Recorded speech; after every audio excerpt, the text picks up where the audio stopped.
As Kevin mentioned, my name is Kylie. I am joining you here from Arizona. We were just talking about how warm it is here in Arizona this late in the year, so I am bringing all the warm weather to this webinar that I can.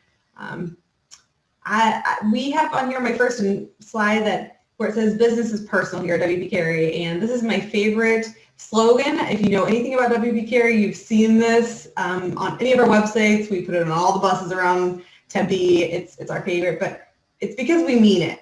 It's not only personal to us, it's personal to our faculty, it's our student experience, it's our alumni experience as well. And you know, even though we can't be together for this type of presentation, it is my goal tonight to bring you a little bit of that WP Carey where business is personal experience to this webinar and kind of share a little bit about who we are and what our culture is and some of our programs here. So I'll go ahead and get started and we can get through our slides and get to some questions. So the first program here that I have up is our Professional Flex or Fast Track and Executive MBA. We've kind of combined a couple of slides here. We have several MBA programs here at the WP Carey School of Business. We have our Fulltime MBA, we have our completely online MBA, our Professional Flex MBA, and our Fast Track MBA, and then our Executive MBA. It's a mouthful, but the point of saying all of that is that we have several different options for students with this type of program, and MBA has a lot of value, prestige, and so we want to make sure that we have that as accessible as possible for students. The Full-Time MBA profile is a competitive program. It is one of our top ranked programs here at the WP Carey School of Business, and it offers students a rigorous and stimulating classroom experience as well as access to our world-renowned faculty, our alumni program, and all of the executive mentorships and specializations that we offer within the program. So there's tons of options for customization. Our Executive MBA is a version of our MBA that is designed for executives with more like 20 years experience. It's the upper echelon experience for our WP Carey MBA hopefuls. The Fast Track MBA is a new option that we've kind of crafted here. It's an option for students to use their specialized master's program that they earn and leverage that with an MBA. So what they'll do is complete a specialized master's program with us, maybe go work for a couple of years, get that full-time work experience, and then come back and complete their MBA. But instead of spending 2 years doing it full-time, they'll only spend something like 12 to 18 months doing it because they're compounding that specialized master's program that they can earn with us with their MBA. So that's a really exciting option for students to continue to build on the fundamentals that they learn in a specialized master's program. All right. The next program we have up here is our Master's in Science and Management program. This is one of my other favorite options here. I do have several favorites, but this is a wonderful option for students who want that overarching classic business principles, that business acumen, those kind of managerial skill sets and marketing and operations and supply chain skill sets that they would get in a business program. But this is really designed for students who have a non-business background. So like a psychology major or maybe a law student or a law undergrad who does not have a business undergrad degree, this is the perfect program for them. And we find that being able to compound what they've learned in their undergrad with that business acumen and principles that they get in this type of degree really makes students accessible to employers and well-rounded and marketable as well, because they're able to have that leadership skill that sometimes you might not get in the undergraduate programs as well. Another thing about this program that's great is there's no work experience required, so a student could go directly from their undergraduate program into this graduate program. Here we have our Masters of Accountancy program. The Masters of Accountancy program that we offer is STEM designated, and starting in fall of 21, the curriculum has a data and analytics component woven throughout.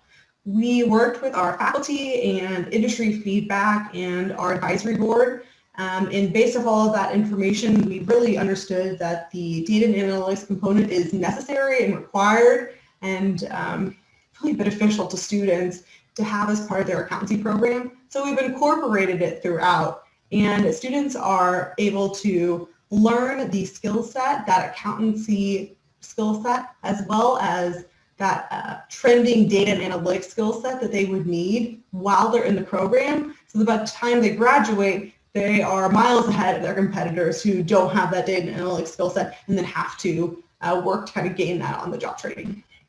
This is a program like our other specialist master's programs that starts in August and then ends in May. This program is 30 credits full-time and on the Timothy campus. Again, it is STEM designated.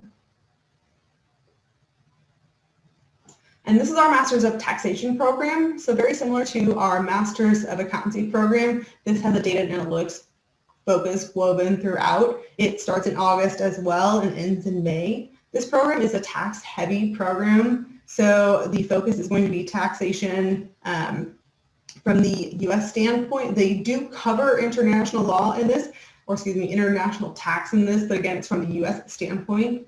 The exciting thing about this program that I always like to mention is that the employment rate. So each year, the employment rate for this program is 100% before the program ends, which is incredible. I think last year it was 90-something percent, 92 maybe, 92% maybe, or 90% employment in that first semester. So that's pretty amazing. It speaks to the quality of our students, quality of our faculty, and the success of the type of student that we're graduating each year.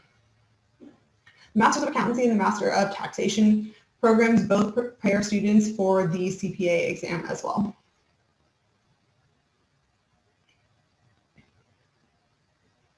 This is our Masters of Finance program. Another program is STEM designated. It is an advanced degree offered by a top-ranked university that offers students a balanced curriculum between kind of finance and asset management.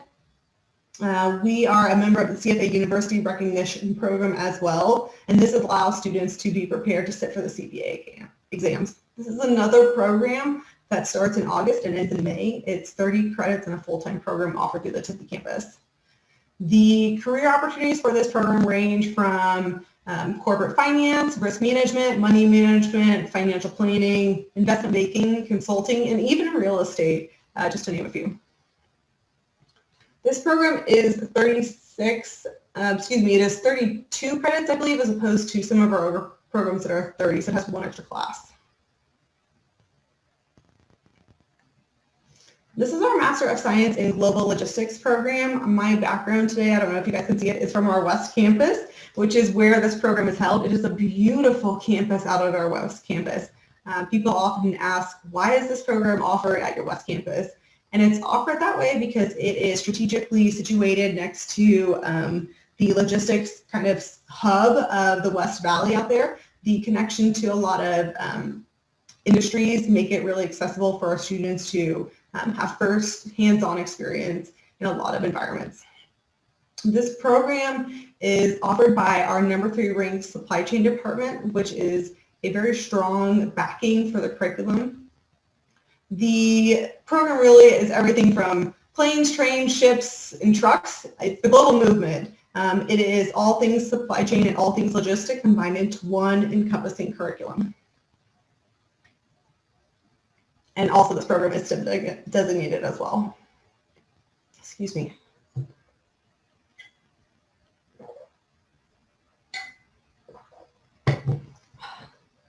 We have our Master of Real Estate Development program as well here, which we very commonly call our MRED program. This is one of the programs that we offered that is offered in partnership with 4 of the highly ranked schools within Arizona State University. So we are one of the schools, and also our Sandra Day O'Connor College of Law. We also do this in partnership with the Herberger Institute for Design and Arts and the D.L. Webb School of Construction. So it's a collaboration between several different departments to offer students an experience and gain that expertise that they need.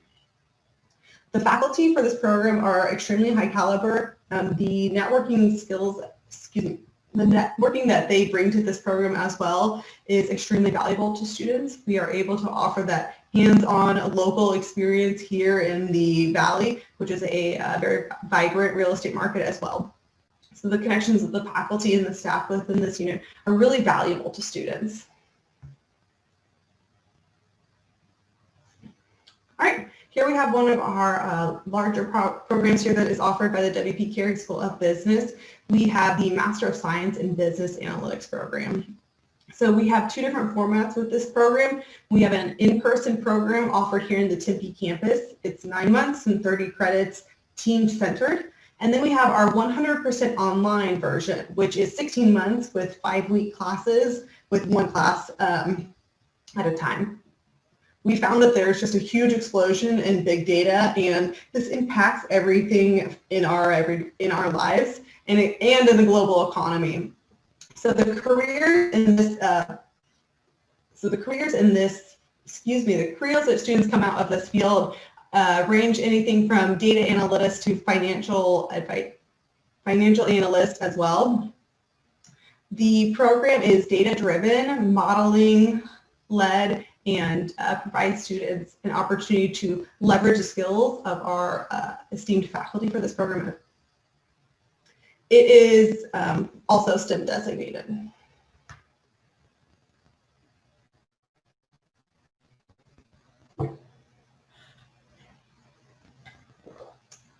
Just a tickle in the back of my throat. Sorry, y'all. So now we have our Master of Science in Information Systems program. This is another program that is offered in a format here on the Tempe campus. There is an evening format, which is 12 months and 30 credits. The Master of Science in Information Systems Management program is focused on bridging the gap between the technical side of IT and then the business side of IT. This program is, again, 12 months and considered full-time. Classes are held Monday through Thursday normally in the evenings. It's designed to accommodate working professionals' busy schedules. It allows students to focus on 3 different specializations. So there's a tech consulting specialization, data analytics, and a cloud computing specialization. When students are wondering, what type of program or what type of field does this prepare me for, what is this a little bit different from our analytics program? So again, this program is having that IT technical side as well. And this program prepares you for a technical lead role within companies like maybe a senior analyst or a senior data analyst and maybe a CIO. Again, this is one of our STEM designated programs as well.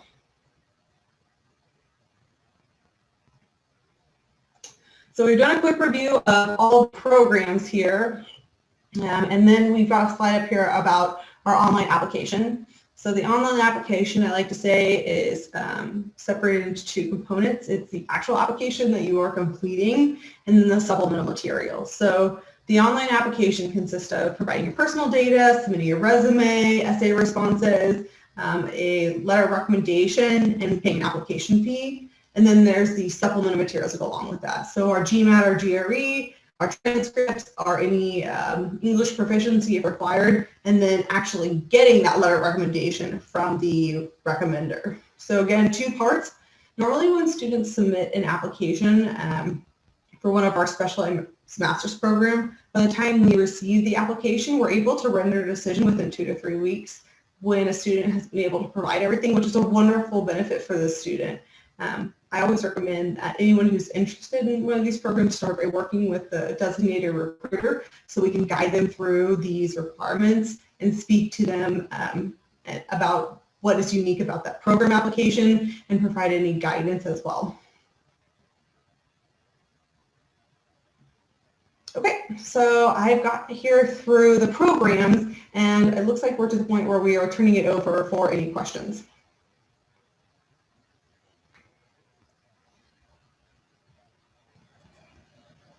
Yeah, quite a few questions have come in actually, Kylie, if that's okay. Shall I read some out to you?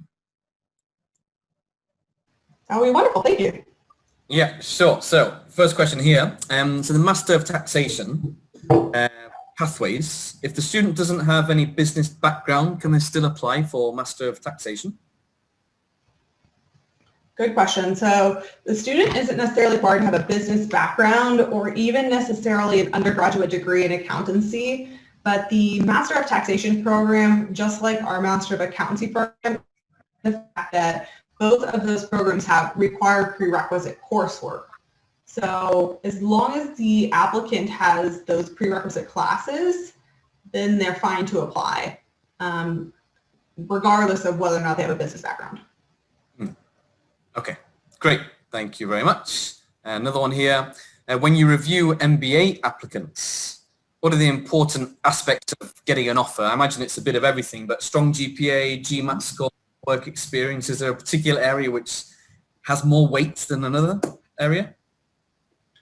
You know, actually, and this is one of the questions I love as well, is because there really isn't.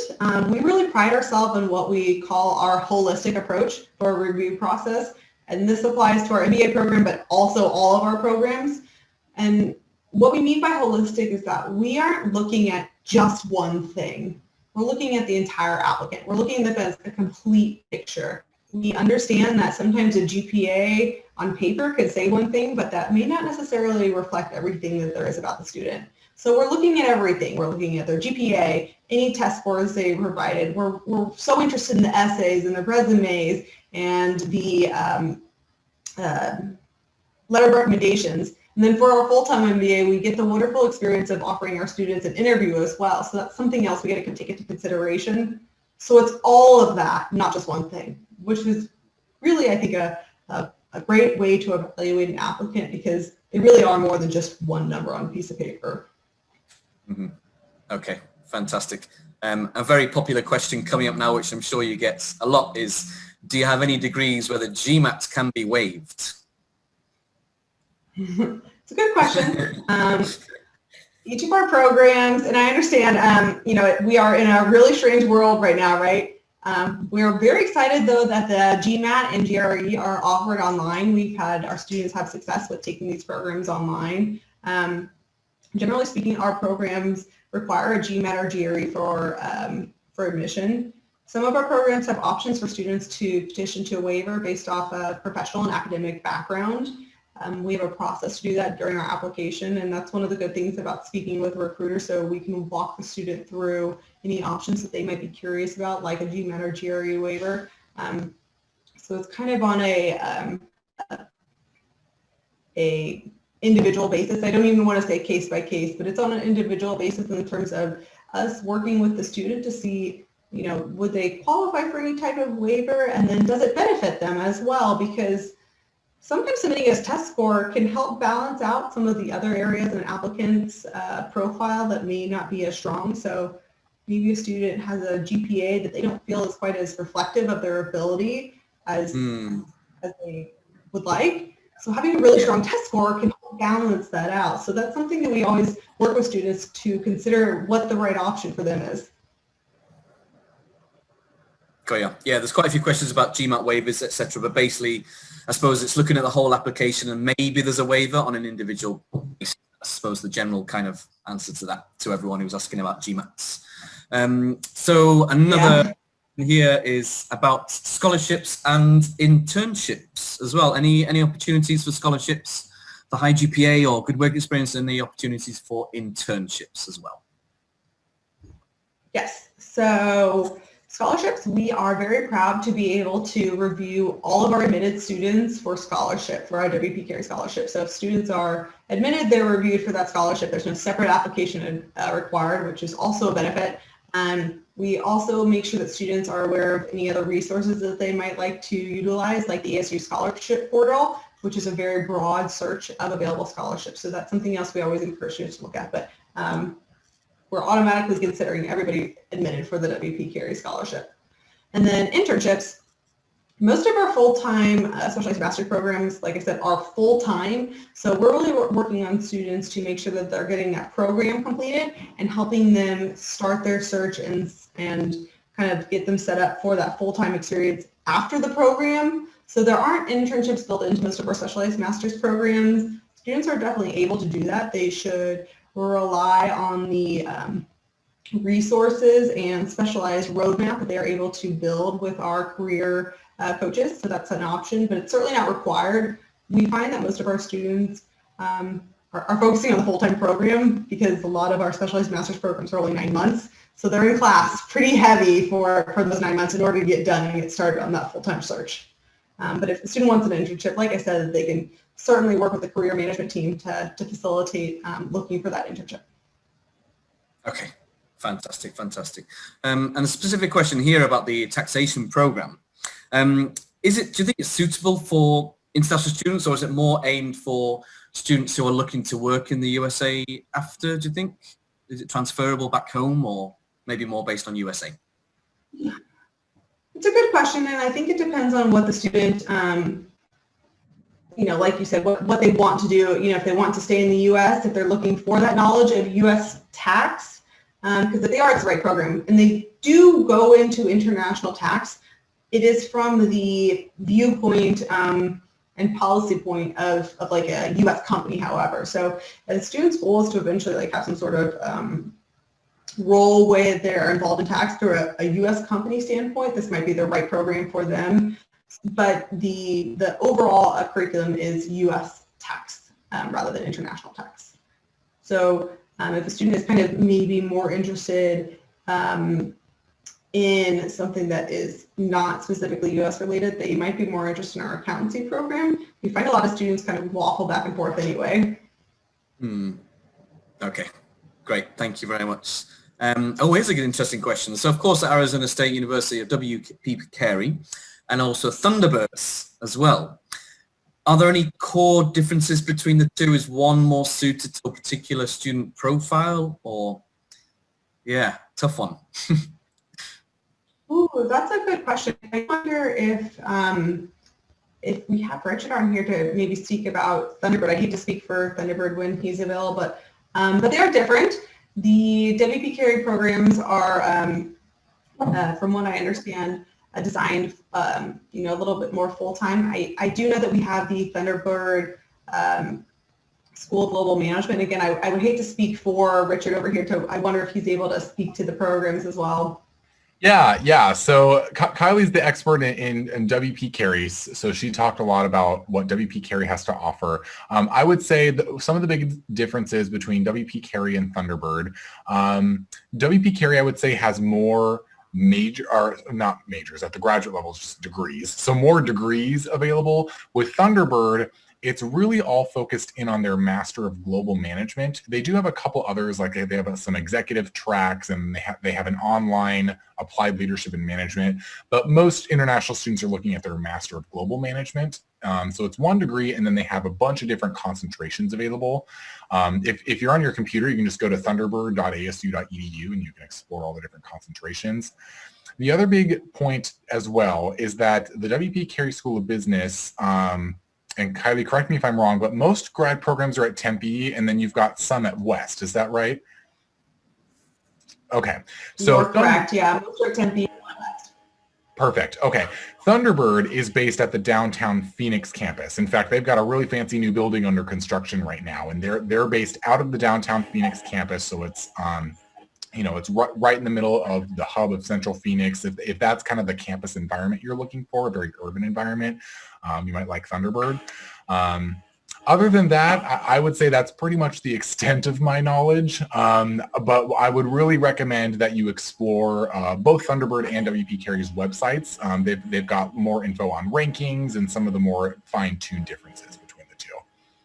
Richard, I just wanted to add there's another difference between the two. In terms of the entry requirements, WP Carey accepts 4 years of bachelor's, and Thunderbird would accept 3 years of bachelor's as well. So this is more relevant to students from India, where a 15 years of education versus a 16-year bachelor's, that comes into play. Awesome. Thank you, Nani. Great. Another question here. It's about the business analytics program. And can students from science or engineering backgrounds with no work experience apply for that program? Yes. So this is a program where I love to look at the class profile because it's such a wide variety of students. I mean, we have everything.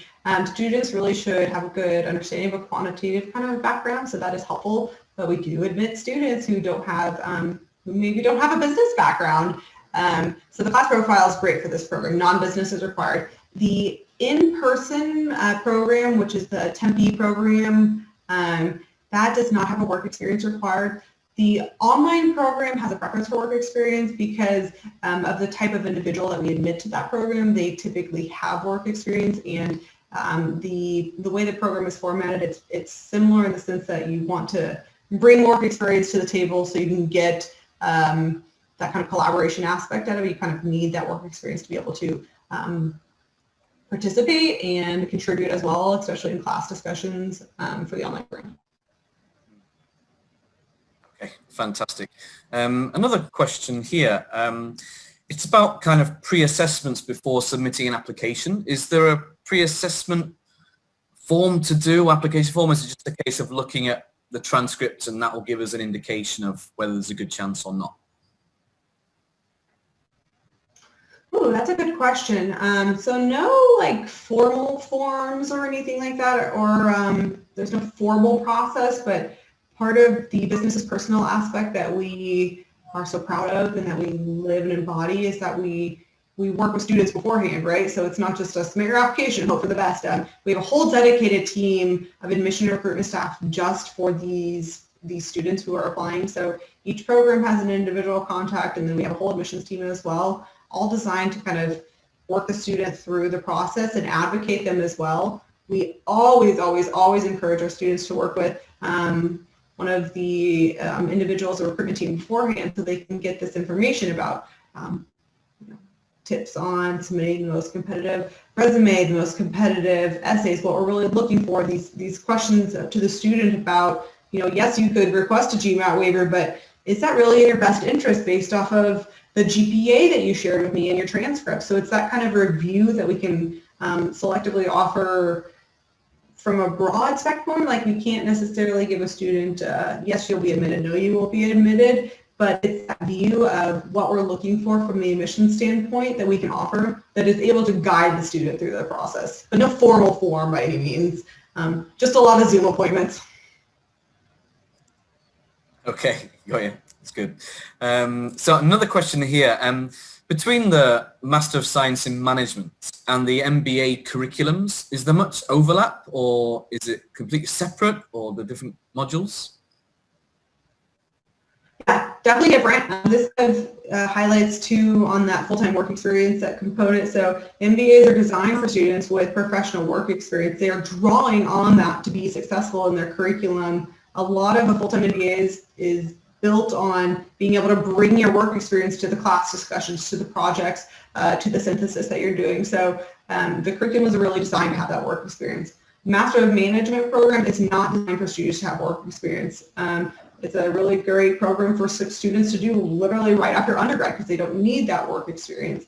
So there's not really overlap in the curriculum because the curriculum is designed for two separate types of student. Fantastic, fantastic. We're running out of time, but maybe time for a couple more questions. Richard, there's a question there about WP Carey and the College of Liberal Arts, which provides economics. What are the differences? Sure, yeah. Great question. So both WP Carey School of Business and the College of Liberal Arts and Sciences offer a Bachelor of Science in Economics. Two big differences, other than the fact that they're in different units, obviously. The WP Carey undergrad program, in fact, all WP Carey undergraduate programs have the same core business classes that are then, the major specific classes are then stacked on top of that. And so those core classes include, your standard economics, computer technology, intro to all that stuff, business writing, business law, stuff like that. Your standard business core, and then you stack your economics coursework on top of that. Whereas with College of Liberal Arts and Sciences, it's not in the WP Carey school, so you're not taking a lot of those business core classes. You're kind of just diving a little deeper into economics. The other big difference is in the admission requirements for undergraduate students. For undergraduate students, the economics program in the College of Liberal Arts and Sciences does not have higher requirements than what ASU needs for general admission, which means if you meet the general ASU requirements for admission, either as a first-year student or a transfer student, you will be directly admitted to both ASU and the economics program in College of Liberal Arts and Sciences. Whereas with WP Carey School of Business, their economics program has higher admission requirements. In fact, all Bachelor of Science, well, actually all degrees, all undergrad degrees in WP Carey School of Business have higher admission requirements. And so those are kind of the two big differences. But what I always recommend to students is on our website, they go to asu.edu/degrees. You can pull up major maps for both programs and then compare them side by side to see what exact the differences would be. Fantastic. Really good, Richard. Thank you very much. Now, the MBA working experience, what would be the very, very minimum that you would accept for the MBA program? So I'm going to give an answer that may not necessarily resolve this question here, but we rely on our holistic review approach, so we don't have a minimum because somebody's minimum might encompass a whole different package of an applicant than another student's minimum. So, I mean, maybe a student with experience, we are able, and we're so happy to be able to offer admission to a lot of Peace Corps students, and their work experience is just different than maybe a non-Peace Corps student. But the level of the rest of their application may not match up as well. So I just can't, we just don't have a minimum like that because it's not, we look at everybody individual as a complete applicant. Generally speaking though, students should have, I think the average on our class profile, which is a great page, it's our WP Carey Fulltime MBA class profile page. I think the minimum listed is 5 or 6 years, which is a good ballpoint for sure. 5 or 6. Okay, fantastic. Thank you very much. And another one here. Oh, nice one. Tough one, I suppose. The MBA or the MGM, which do you think will have more job opportunities in the USA? Tough one to answer. MBA or the MGM? Almost impossible to answer, I imagine. It's definitely impossible to answer. So I can't speak to the global district program. They don't advise for it, so I wouldn't want to speak for them. I think that the type of student doing those programs is different. It depends on what they want to do. The MBA is that overarching kind of business principle, dabbling in a lot of different areas. And the program offered by Thunderbird is just a little bit different. Again, I don't want to speak for the Thunderbird programs by any means. I do know that both of the programs have wonderful employment rates at the end of them, so students would be in great hands either way. But I don't want to speak to the possibilities for the Thunderbird program. I don't know if that's something Richard would speak to, but it's a different type of applicant for each program. Okay, that's what I'd say too. Perfect. And I imagine the answer to this, it depends on the major, but which one is better to submit? Is it the GRE or the GMAT? I suppose which one's relevant to the major, I imagine.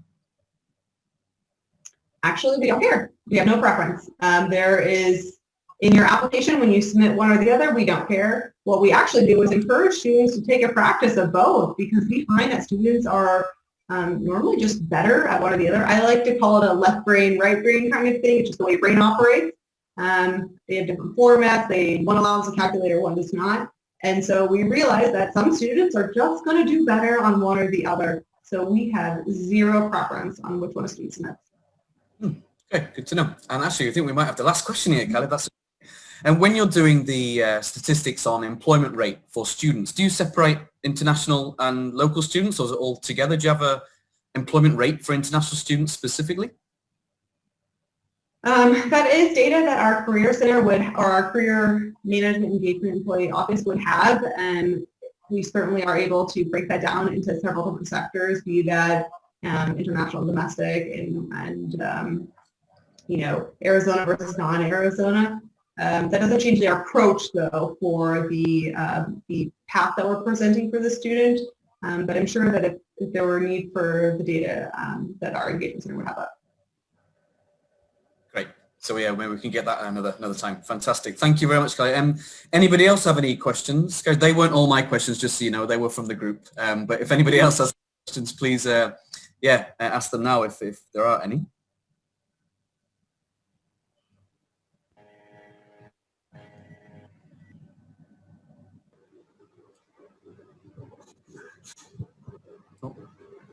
Naman, do you have a question there? Yeah, Kevin, we have one more question from the audience. Comparing the ranking of University of Arizona and Arizona State University.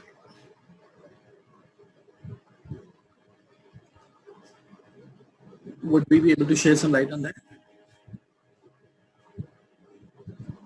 So is the question comparing the University of Arizona with ASU? Right. Well, I mean, I'm clearly biased, but I would recommend ASU. Again, I wouldn't want to speak to you for U of A. I work for WP Carey and Arizona State University. So I earned my master's. I'm happily part of the WP Carey family. So I encourage anyone who has questions about WP Carey to reach out to us, and anyone who has questions about University of Arizona to reach out to them. Very diplomatic answer there, Kylie. I like that. Very good, very good. Perfect. I think that's it, everyone. Yeah. Does anybody else has any closing comments at all? No, just a massive thank you for all our attendees, and of course, Kylie and Richard, thank you both so much for your time. It's really late in the evening, and thank you for staying up for us. Happy to join. Thank you for having me. Yeah, thank you very much, everyone, and have a great Thank you very much. morning, evening, or afternoon, wherever you are. Bye. Okay. Thanks. Thanks, everyone. Thanks. Bye-bye.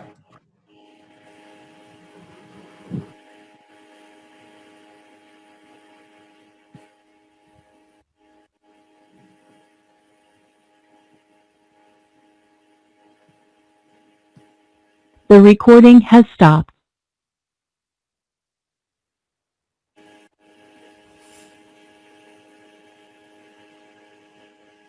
It's not letting me leave. Oh, There's a I'm logging out myself. Okay. Let me see if it'll work for me. Bye, Kylie. Thanks so much.